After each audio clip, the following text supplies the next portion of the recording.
The cameras flashed, the crowd froze, and just like that, Hollywood had a new obsession. Mm-hmm. The scene is set with just incredible tension. We are rolling on season 15 of The Real Housewives of Beverly Hills. A new face enters Amanda Francis, the self-proclaimed money queen. Draped in logos. Completely, living in a $6 million Bel Air mansion, and she's promising she holds the secret to unlimited wealth. But, cut the music. Yeah, because behind that bedazzled American Express art on her wall, the internet sleuths are already screaming fraud. Exactly. We aren't just looking at a new housewife, we are potentially looking at allegations of a massive digital grift. The headline is right there. Her millions are fake. Is this the next Jen Shah? And what happens when a manifestation guru runs headfirst into a tragedy that, no amount of positive thinking can actually fix? Welcome to StarScope Report. It's a narrative that feels almost scripted, doesn't it? You've got the glitz, the grief, and the grift all colliding. I am so ready to unpack this. I knew you would be. Join Jordan and Jamie as we uncover Hollywood drama, music industry shakeups, and viral influencer scandals.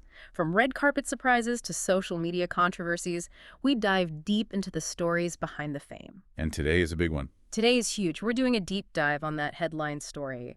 Her millions are fake. RHOBH exposed. We're going to dissect the arrival of Amanda Francis, the scathing deep dives from Reddit and Dana Wilkie about her business. Oh, yeah, and the brutal clash with Dorit Kemsley. And that heartbreaking, awkward climax of episode 6 that just left fans stunned. Absolutely stunned. And what we have here is, it's a classic case of what happens when the digital prosperity gospel meets the harsh reality of, actual scrutiny. So is she a savvy businesswoman, or as some sources are calling her, a contrepreneur? That's the million-dollar question, isn't it? Okay, let's unpack that term, contrepreneur, because it is fascinating. But first, let's set the stage. Amanda Francis joins season 15. She's on there with fashion icon Rachel Zoe. And right away, she makes a huge statement.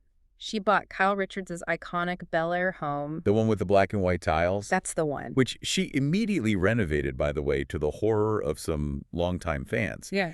But the price was over $6 million. That's a significant entry fee into this circle. It's not just a home, it's a prop, right? It's totally a prop. She is buying into the show's history to legitimize her own presence. Exactly. And she's not shy about where that money supposedly came from. She calls herself the money queen and claims to be a self-made millionaire who manifested her wealth. Right. She makes a big point of saying she didn't marry into it, she created it. But this is where it gets really interesting. The internet is just not buying it. No, they are not buying it at all. Yeah.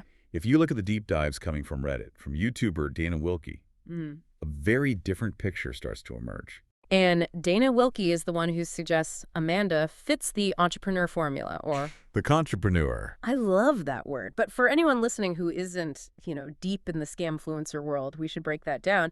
It describes a very specific loop, doesn't it? It does. A contrepreneur is someone who makes their money by selling the dream of making money. It's recursive. Okay. It's like if I tell you I'm a millionaire and you ask how, and my answer is, I made it by selling a course for $1,000 on how to become a millionaire. The product isn't a thing. The product is the instruction on how to be rich. So it's a closed loop. You sell the dream of wealth, and the only product is the instruction on how to sell that same dream to someone else. Exactly. And the price tags are just eye-watering. We're talking about her money mentality makeover or mastermind courses costing up to $47,000. $47,000. For that price, you could get an MBA. You could put a down payment on a house. Instead, you're getting digital content about releasing your money blocks. Critics are calling it a digital prosperity gospel. It seems to target people who are really desperate for financial freedom. It does. It tells them the only thing in their way is their mindset and, a $47,000 charge on their credit card. And visually, the fans are picking up on something that just feels off. You mentioned the bedazzled American Express art. Oh, it's iconic for all the wrong reasons. Reddit is having an absolute field day with her look. They're calling it tacky. It's a lot. Head-to-toe Louis Vuitton logos. Monogrammed everything. It's like she's trying so hard to scream, I have money, that it comes across as, and this is a quote from a user, cosplaying a rich person. There's a term for that. The way she's signaling her status. Oh, absolutely. It's signaling theory. Usually people with old money practice quiet luxury. Yeah. No logos, just quality. Amanda's doing the opposite. It's loud luxury. Because she has to be. She has to be. If your business is selling the image of wealth, You have to be loud about it. You have to scream it so the person scrolling their phone stops and buys the course. The tackiness that fans hate. It's actually a necessary marketing expense for her business model. That is a cynical but brilliant point. The logos aren't fashion, they're a billboard for the scheme, allegedly. And the scrutiny goes deeper than just her outfits. Much deeper. Reddit users have alleged that her book, Rich as Fleck, which she claims is a bestseller, is actually self-published. Which implies the numbers could be manipulated. But the wildest part, to me, involves the online moderation. There are allegations she runs her own fan subreddit. Ramonda Francislov? Just to delete negative comments. Can you imagine having to moderate your own fan club because the rest of the internet is calling you a scammer? I mean, it just speaks to this desperate need to control the narrative. But here's the thing about reality TV. You cannot control the edit. And you definitely can't control the other women. Which brings us to the boardroom drama. That lunch was excruciating to watch. Oh, the lunch from hell. This was the moment the guru mask didn't just slip. It fell off and it shattered on the floor. So Amanda enters the group with this huge chip on her shoulder about Dorit Kemsley. She tells the group, and this is a direct quote, that Dorit outsourced her financial well-being to a man and it did not go well. Which is just a low blow. Dorit and PK are in the middle of a very messy, very public divorce. It's a direct attack on her autonomy. But Amanda made the mistake of trying to prove her financial genius in front of a real shark. Enter Bozoma Saint John. And for anyone who doesn't know, Bozoma is not an influencer. She's a former marketing executive. She has worked at the highest levels, Uber, Netflix, Apple. She is the real deal. A total powerhouse. So at this lunch, Bozoma asks Amanda for concrete financial advice for Dorit. A simple test. 1 + 1 = 2. And Amanda failed the test. Spectacular. Instead of talking about forensic accountants or asset division, she starts talking about energetics and designing the life you were obsessed with. It was a word salad. It was so cringe-inducing. Bozoma's reaction in her confessional was just perfect. She said, the math ain't mathin'. I mean, she wanted financial advice and got frou-frou advice. Even Sutton Strack, who kind of lives on her own planet sometimes, was confused. Right. The consensus among the vets was that Amanda can't explain her business because there's no substance to it. And what's so fascinating here is this clash of worlds. You have the corporate world with Bozoma, where results and data matter. And then you have this influencer manifestation world where vibes and entitlement to money are treated as currency. And when you put them in the same room, the manifestation logic just collapses. It really exposed that there might not be any there. If you can't explain your business to a smart woman without using buzzwords, do you really have a business? Or do you just have a scheme? Yeah. Exactly. In Amanda's world, vague inspirational quotes make you millions. In Bozoma's world, they get you fired. And when those two worlds collided at that lunch, Amanda's credibility just evaporated. But, and this is where the story takes a really dark turn, if you think the internet's reaction to her business was harsh, wait until you hear what happened when she ran headfirst into a real tragedy. That's coming up. But first, if you are living for this breakdown of Beverly Hills chaos, make sure you are subscribed to StarScope Report. We have more deep dives on the reality stars you love to hate coming up next. Now let's pivot, because we go from, mocking a potential grift to witnessing this profound grief. And that pivot is what makes this season so disorienting. We're talking about episode 6, The Dinner Party from Hell, Part 2. Rachel Zoe is hosting. There's a psychic. And just to set the mood, the power goes out on the entire block. It's an atmospheric pressure cooker. They're sitting there in the dark by candlelight. And in this darkness, Amanda reveals something truly devastating. She says it's the 3-year anniversary of the death of her son, Zion. Wow. This stopped me in my tracks. She reveals she was pregnant with twins, Zion and Canaan, and Zion died just 5 days after an emergency C-section. She tells the women she is hanging by a thread. It's a moment of just raw human vulnerability that you don't usually see on this show. No. And this is where the social contract of Beverly Hills completely disintegrates. Usually when a mother talks about a dead child, the fighting stops. You pause the game. But Dorit Kemsley did not get the memo. No, she did not.